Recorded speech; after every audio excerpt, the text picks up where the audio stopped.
Teleamazonas presenta 24 horas con Milton Pérez y Diana León.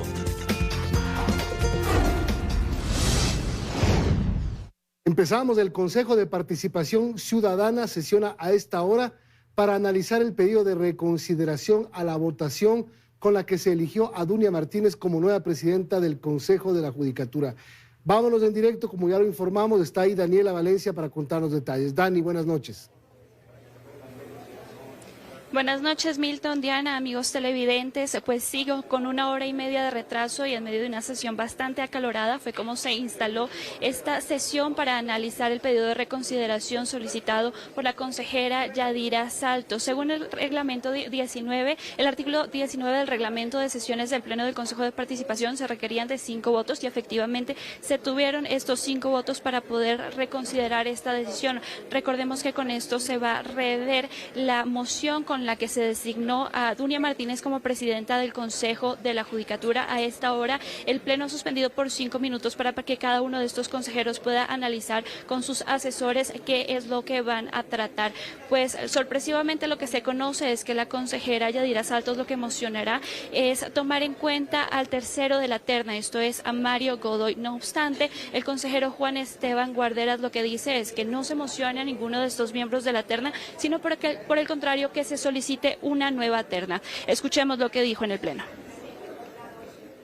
Yo me voy a abstener en todo lado. Si nos mandan una terna en donde no hay visos de garantía de la falta de metida de pata de los partidos en la justicia, y si nosotros devolvemos esa terna, bueno, ¿qué más da? ¿Qué más da? También nos votaron para ser valientes. ¿Sabe? Yo lo que quería es que se devuelva la terna. Esta terna no era buena. Y por un tema, no que los perfiles no sean buenos, es que no había suficientes visos de garantía, suficientes garantías de neutralidad.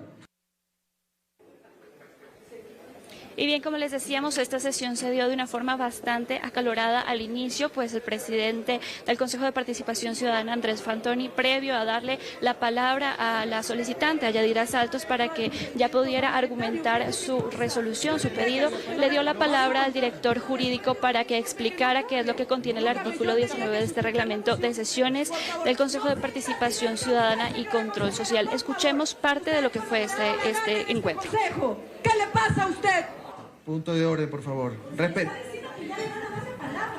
No está siguiendo el procedimiento parlamentario. Eso tenía que hacer en la discusión. Por supuesto, siempre ha sido eso. Sustente usted, señora Calvache. Sí, pero eso se hace en el debate, no ahora. Tenía que yo sustentar y posterior a eso en el debate él tenía que argumentar. Finalmente recordemos que esto tiene que ver con la sesión del día lunes en horas de la noche, cuando a través de 3 votos a favor, 3 votos en abstención y el voto dirimente del presidente del Consejo de Participación, Andrés Fantoni, se decidió que Dunia Martínez fuera la nueva presidenta del Consejo de la Judicatura. No obstante, con esta reconsideración tendremos que ver cuál es la moción de los consejeros de participación y, como ya lo decíamos, lo que se conoce es que se pondrá a consideración al tercer postulante de esta terna, es decir, al señor Mario Godoy. Nosotros permaneceremos aquí, de ser necesario nos volveremos a conectar. Diana, tú tienes más noticias. Buenas noches. Buenas noches, gracias Daniela. Y mientras tanto, Álvaro Román se despide de la presidencia del Consejo de la Judicatura. En 6 meses de gestión, su principal acción, dice, fue luchar contra la corrupción que encontró tras la salida de Wilman Terán. Álvaro Román, quien llegó de forma temporal a la presidencia del Consejo de la Judicatura tras la destitución de Wilman Terán, procesado por el caso Metástasis, presentó este miércoles los principales hitos de su gestión previo a su salida del cargo. Encontramos que el Consejo había que retomarlo, levantar esa imagen deteriorada que había dejado el anterior pleno. El primer paso, dijo, fue desvanecer la corrupción con la que se encontró. Por eso, entre las primeras acciones estuvo derogar la resolución aprobada por Terán y el ex vocal Javier Muñoz, que ampliaba los periodos de jueces a 9 años. Además de echar abajo el concurso para jueces de la Corte Nacional que llevaba a cabo esa administración y que tenía una serie de cuestionamientos por irregularidades. Fue fundamentalmente el inicio de ¿qué? De la voluntad no política, sino técnica administrativa de ir corrigiendo los errores y horrores que se encontraban en el Consejo de la Judicatura. También explicó que ha realizado 3 denuncias penales durante este periodo y que se actuó severamente para sancionar a los malos funcionarios. En total, 53 funcionarios fueron destituidos en su presidencia, pero ahora quedan temas pendientes. El concurso de la Corte Nacional, que es uno de los que más preocupan, está bastante avanzado. Creo que no habría modo de que eso vuelva atrás, de ninguna manera. El concurso del Banco de Elegibles es imposible que se pare. El día de mañana yo ya vendré en mi carro particular, pero como hay avatares políticos en este país, tendremos que esperar qué sucede hasta el día de mañana. En todo caso, dice que se va con la conciencia tranquila. Nuevamente el Ejecutivo veta totalmente una ley. Esta vez lo hizo con las reformas que, según los asambleístas, buscaban la estabilidad de la seguridad social. El presidente de la Asamblea calificó la decisión como una metida de mano al bolsillo a los ecuatorianos. El presidente Daniel Noboa vetó totalmente la ley para el fortalecimiento de la seguridad social, aprobada por la Asamblea apenas el pasado 6 de junio. Y esta fue la reacción del presidente del Legislativo, Henry Kronfle, en redes sociales. Otra vez usan el dinero de los afiliados y de los jubilados como caja chica del gobierno en vez de atender la salud de ellos. ¡Qué terrible! En dicha publicación, Kronfle califica la decisión como un abuso. Asegura que se trata de un golpe al bolsillo de los ecuatorianos. Esto se dio tan solo unas horas después de que el titular de la Asamblea hablara nuevamente de un llamado al diálogo con el Ejecutivo. Las diferencias personales no pueden estar por encima de lo que requiere el país para salir adelante por ninguna naturaleza, porque aquí estamos es para servir al pueblo. Ningún poder de Estado puede condicionar a otro poder del Estado. La base de la democracia es la separación de los poderes del Estado y el respeto mutuo entre los poderes del Estado. En el documento enviado, el presidente Noboa argumenta que el proyecto de ley propuesto es contrario a las disposiciones establecidas en el ordenamiento jurídico ecuatoriano y por consiguiente no es conveniente para los intereses del país. Entre los legisladores hay rechazo a la decisión del colegislador. Nosotros hemos visto de manera muy inmadura el actuar del Ejecutivo frente a las grandes problemáticas que tiene el país. Esto no debe convertirse en un revanchismo. Al correísmo no le toma por sorpresa la decisión del presidente. Fernando Cedeño dice que es parte de la pugna que se ha creado con la Asamblea. Estamos viviendo un periodo de vetocracia en la que el presidente no valora el trabajo que realizamos nosotros desde el lado legislativo. La ley vetada, entre otras cosas, obligaba al Banco del Instituto Ecuatoriano de Seguridad Social a transparentar sus inversiones con acceso a información pública y minimizaba el riesgo de la inversión de jubilados y afiliados. Esta ley no podrá ser tratada en el Pleno por un año. Y el anuncio de apagar los motores la siguiente semana no frenó las conversaciones entre el gobierno y los gremios de transportistas. Los representantes de los mismos gremios buscan acceso a créditos en la Corporación Financiera Nacional y Banecuador. El anuncio de apagar los motores la siguiente semana no frenó las conversaciones entre el gobierno y los transportistas. Este miércoles llegaron hasta la Subsecretaría de Gobierno los representantes de los mismos gremios que un día antes anunciaron las medidas de hecho, pero esta vez para tratar el acceso a créditos en la Corporación Financiera Nacional y Banecuador. Pese a que los diálogos continúan, los transportistas no dan su brazo a torcer. Estamos exigiendo, creo que lo justo, que es el control permanente en las carreteras por parte de la policía y el ejército. Mientras nosotros no tengamos esa expresión de buena voluntad de ponerle fin a esta preocupación del sector del transporte, la decisión se mantiene. E incluso amenazan con radicalizar estas medidas si es que el gobierno no toma acciones en todas las carreteras del país. Esta puede convertirse en una bola de nieve, está en manos del gobierno, que ya no podemos hablar de puntos críticos. Creo que todas las vías del país están siendo situaciones críticas. Desde el gobierno mantienen la esperanza de que las conversaciones rindan frutos y desistan. Por supuesto que nos cogió como un baldazo de agua fría porque los diálogos continúan abiertos con el sector de los transportistas. Hoy la mesa se desarrolló súper bien. Destacar que es solo uno de los dirigentes que se ha manifestado. Mientras tanto, los diálogos no se suspenderán y el trabajo respecto a los créditos en la banca pública culminaría la próxima semana. Tenemos una reunión interna con Ban Ecuador y CFN la próxima semana, simplemente para definir los detalles, requisitos, montos, beneficiarios, cuáles van a ser los montos mínimos de facturación, pero ya hay muchos de estos créditos que ya se encuentran en el mercado. Para este jueves está previsto que los transportistas mantengan una reunión con los gobiernos autónomos descentralizados en la que se podría revisar el valor de los pasajes. La ministra de Trabajo, Ivonne Núñez, presentó en la Asamblea un proyecto de ley para eliminar los contratos especiales emergentes que se crearon en la Ley de Apoyo Humanitario en la pandemia de COVID-19. El argumento principal es que con la normativa vigente se estarían lesionando los derechos laborales. No más contratos emergentes. Ese es el planteamiento de la ministra de Trabajo, Ivonne Núñez, con un proyecto de ley presentado en el Legislativo para derogar el capítulo 3 de apoyo humanitario. Argumenta que esta modalidad de contratación actualmente compromete la estabilidad de los empleados y la igualdad de oportunidades. Se debe contratar tal como existe en la modalidad desde el año 2015, contratos de trabajo indefinidos. Recordemos que esta ley fue promulgada durante el gobierno del expresidente Lenín Moreno como respuesta a la crisis del COVID-19 y pese a que la Organización Mundial de la Salud declaró el fin de la pandemia en mayo pasado, continúa vigente. En ese sentido, la funcionaria se refiere a qué ocurrirá con este documento en caso de ser aprobado con los contratos que actualmente están bajo esta modalidad. Hay que dar por concluido el tipo de contratación y volver a contratar mediante el contrato indefinido. El contrato indefinido tiene una regla, que es la regla de la estabilidad, pero eso no significa que usted el contrato no lo puede dar por terminado. De inmediato hubo el pronunciamiento en el Legislativo.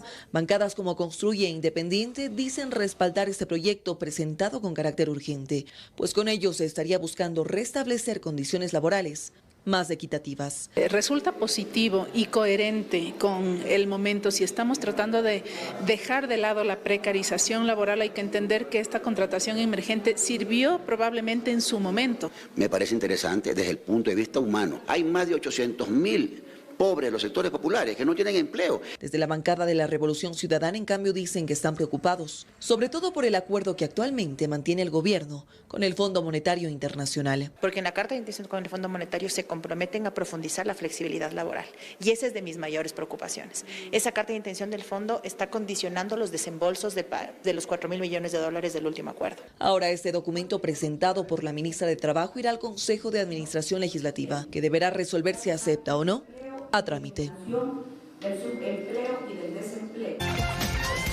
El gobierno entregó la garantía soberana a la alcaldía de Puerto Viejo, que beneficiará al proyecto hidrosanitario de la zona norte del cantón. Desde el Ejecutivo reiteran que la violencia en Manabí ha disminuido tras el traslado de la cúpula policial y militar a la provincia. Son 3 garantías soberanas que el gobierno se comprometió a firmar durante estos días. La primera entrega se la hizo este miércoles y fue la del aval soberano que viabiliza un crédito de $50 millones del Banco de Desarrollo de América Latina para el financiamiento del proyecto hidrosanitario de la zona norte de la capital manabita, que beneficiará a más de 50 sectores con agua, alcantarillado y vialidad. Esta garantía soberana se une a la de Guayaquil, que permitirá la construcción del 5º acueducto que llevará agua potable a los sectores de Monte Sinaí y Ciudad de Dios. La firma de este aval soberano tiene un retraso de más de 3 meses, lo que ha generado constantes reclamos por parte del alcalde de Guayaquil, Aquiles Álvarez.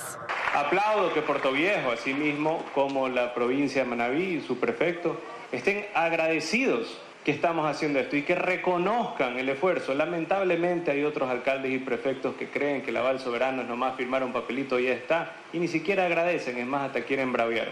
El gobierno también se refirió a la garantía soberana para Manabí, que viabilizará la construcción de vías. La firma se la tiene previsto realizar la próxima semana. Mientras tanto, el alcalde de Puerto Viejo, Javier Pincay, se refirió a su solicitud de militarización para la capital manabita, realizada días atrás, y destacó que tras la declaratoria de estado de excepción en la provincia, la presencia de uniformados se ha incrementado en el cantón. Esperamos de que se siga intensificando para que bajen los índices de peligrosidad que se existe. Y aunque no mencionaron cifras, desde el gobierno se aseguró una vez más que tras el traslado de la cúpula militar y policial a Manabí, los hechos violentos han disminuido significativamente en la provincia. El bloque de seguridad retuvo a un niño con tatuajes alusivos a la banda delictiva Los Fatales durante nuevos operativos en Ciudad Victoria, en Guayaquil. La policía hace un llamado al municipio para que coloque cámaras y alarmas comunitarias. En esta toma aérea se muestra el despliegue de Fuerzas Armadas y Policía Nacional, quienes allanaron cerca de 900 casas en el complejo habitacional Ciudad Victoria 2, ubicado en el noroeste de Guayaquil, la madrugada de este miércoles, como parte del segundo día de intervenciones en esta zona.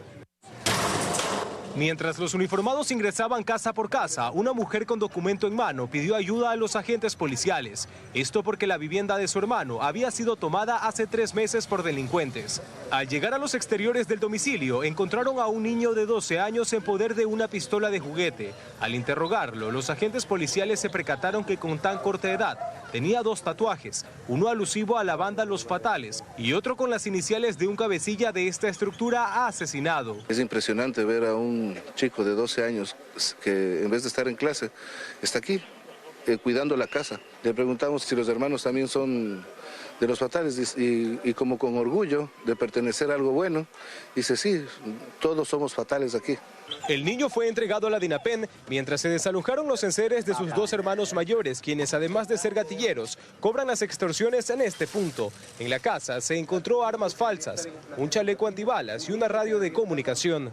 Durante esta nueva intervención del operativo Resurgir 26, los uniformados encontraron en al menos 20 casas este tipo de grafitis, que identifican que los predios ya están tomados por estas bandas. El municipio es necesario que se sume a estas labores de intervención para que le pongan, por ejemplo, las cámaras de Seguro EP para tener vigilado al barrio. Es necesario que se genere una alarma comunitaria.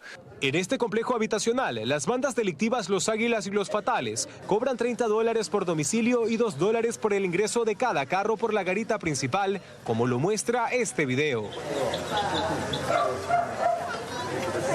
Por esto, el municipio de Guayaquil también intervino y retiró las rejas. Además, participaron funcionarios de la Secretaría de Asentamientos Irregulares, quienes censaron los domicilios, y trabajadores de CENEL, que quitaron el cableado de las casas que roban energía eléctrica.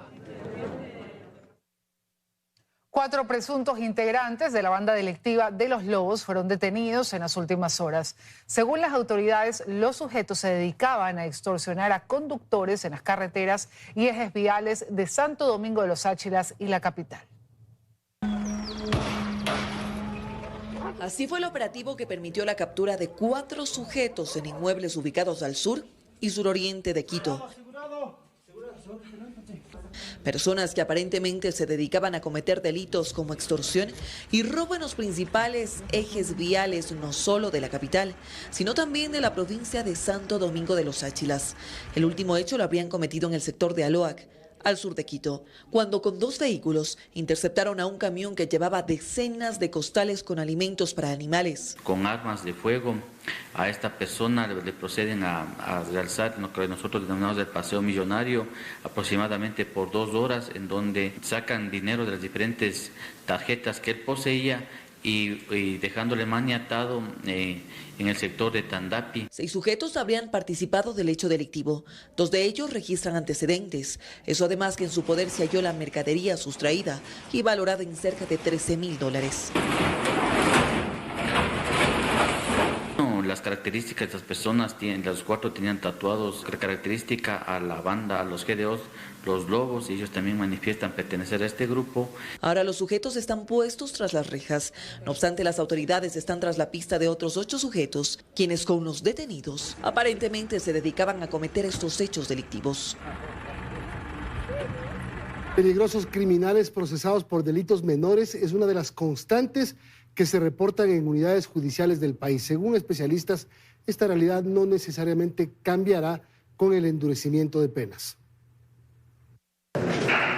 Que el temor a ser castigado inhibe el comportamiento delictivo es una de las afirmaciones que consta en el proyecto aprobado por la Asamblea Nacional, en el que se propone incrementar los años de prisión para quienes cometan determinados delitos. Pero en la práctica es una premisa que tiene muchos depende en medio. Roberto Santamaría es el jefe de la policía en el distrito Nueva Prosperina, noroeste de Guayaquil, uno de los más conflictivos de la ciudad. Asegura que tras la detención de una persona en flagrancia, empieza una carrera contra el tiempo para presentar un caso sólido. A veces no ocurre y aquellos a los que detuvieron vuelven a salir en libertad. Hay jueces y fiscales que están de turno, pero no tenemos la cantidad de personas suficientes para que atiendan estas audiencias. Es por eso que muchas de las veces pasa la flagrancia, se convierte en una detención ilegal y ellos salen en libertad. Los arrestos domiciliarios, otro de los temas. Solo en este distrito son más de una docena. Varios sujetos procesados por casos de narcotráfico, delito en el que la Asamblea propone incrementar los años de prisión. Utilizan artimañas jurídicas, por ejemplo, que sacan certificados médicos de que tienen epilepsia, de que tienen algún tipo de enfermedad. O sea, para delinquir no tenía ningún tipo de problema, pero ya cuando se le pone en la justicia con certificados médicos que toca mandar a verificar si son elaborados bien y demás, le ponen en libertad o le ponen con custodia domiciliaria. Y claro, siempre está también la posibilidad de abrir un proceso por delitos sancionados con menos años de prisión. Y ahí reconocidos cabecillas de organizaciones terroristas vinculados con actividades narcodelictivas terminan procesados por tenencia de armas. También va por la ausencia de coordinación que tienes entre la Fiscalía y la Policía para generar ciertas investigaciones. Por otro, sin duda, también tienes casos de corrupción donde inician procesos donde mediáticamente, si tú quieres, presentas resultados en el corto plazo diciendo que detuviste un objetivo de alto valor y puede responder a corrupción o amenazas que reciben los fiscales en el momento de iniciar las investigaciones y formular cargos. Las cifras hablan por sí solas. Según el último censo penitenciario, 11.000 personas privadas de libertad, es decir, el 35% de la población carcelaria, ha permanecido antes en prisión.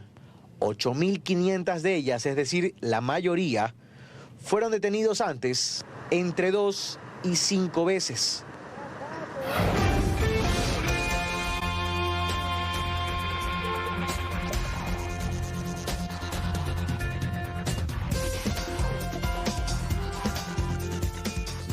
Estudiantes de las carreras de medicina, enfermería y odontología realizaron un plantón contra el examen de habilitación profesional tomado por el Consejo de Aseguramiento de la Calidad de Educación. Más de 8.000 postulantes, de esos 8.000, solo el 30% lo aprobó, por lo que piden una nueva evaluación.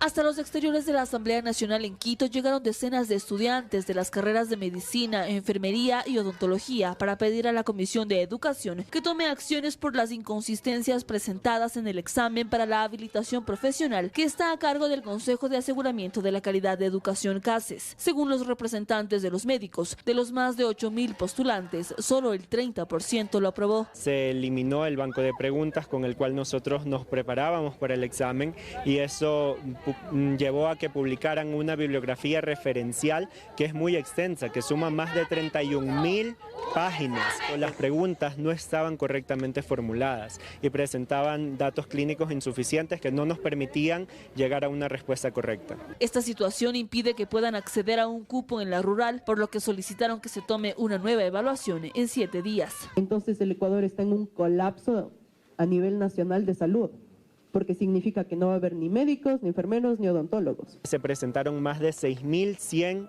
solicitudes de revisión académica a nivel nacional.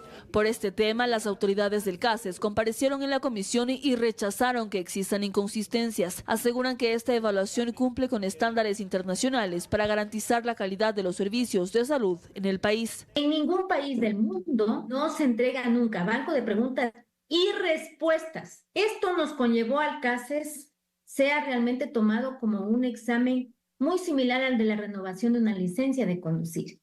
El evaluado tenía 2 horas 40 minutos y sin embargo teníamos jóvenes que a los 15 minutos ya salían del examen. El CASES descartó que se vaya a tomar una nueva evaluación en el corto plazo, pero hizo un llamado a los aspirantes a prepararse para el segundo intento del año, que será en octubre.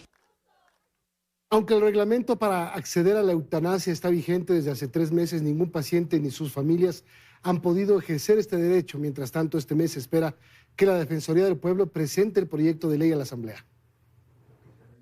Él es Leonardo Caiza, tiene 67 años y desde hace 5 los médicos le detectaron esclerosis lateral amiotrófica. Poco a poco fue perdiendo la movilidad de su cuerpo y hoy, desde un centro de cuidados paliativos, lo único que puede hacer es conversar, pues su capacidad mental está intacta, así como su voz. Mucho de sufrimiento, tanto para mí, bueno, mi familia que me ha querido, me ha apreciado, me ha estado cuidando, pero es demasiado la preocupación. Su esposa Pilar Ordóñez explica que la vida les cambió y que aunque el amor es infinito, las fuerzas y los recursos económicos en ocasiones se agotan. Hacerme prácticamente 3, al cuidado de mi esposo, al cuidado de mi hija y trabajar para poder solventar los gastos. Por ello, como familia, han tomado la decisión de acceder al derecho a la eutanasia. No quisiera que cierren puestas, porque al cerrarse puestas se acabaría mi ilusión de pasar de una vida triste a una muerte digna. El reglamento para aplicar la eutanasia ya fue publicado en registro oficial hace casi 3 meses. Sin embargo, Pilar explica que hay desconocimiento en las instituciones para poder realizar los trámites requeridos. Está bastante complicado porque me toca estar pidiendo de favor que me ayuden, que me den los certificados e incluso en las notarías no tienen conocimiento sobre esto. El médico Esteban Ortiz sostiene que las familias deberían recibir el apoyo necesario en un proceso tan complejo como este. Aquí el paciente tiene que estar tocando puertas, buscando médicos, y así me han llamado a mí varios pacientes a pedirme ayuda, a que les busque un personal médico que les pueda ayudar. Mientras otros casos aparecen, las instituciones trabajan en el mandato de la Corte Constitucional. Es así que la Defensoría del Pueblo presentará ante la Asamblea Nacional el proyecto de ley que regula la eutanasia antes de que termine el mes de julio, aunque tenía plazo para hacerlo hasta agosto. Por su parte, el legislativo tendrá un año para aprobar la norma.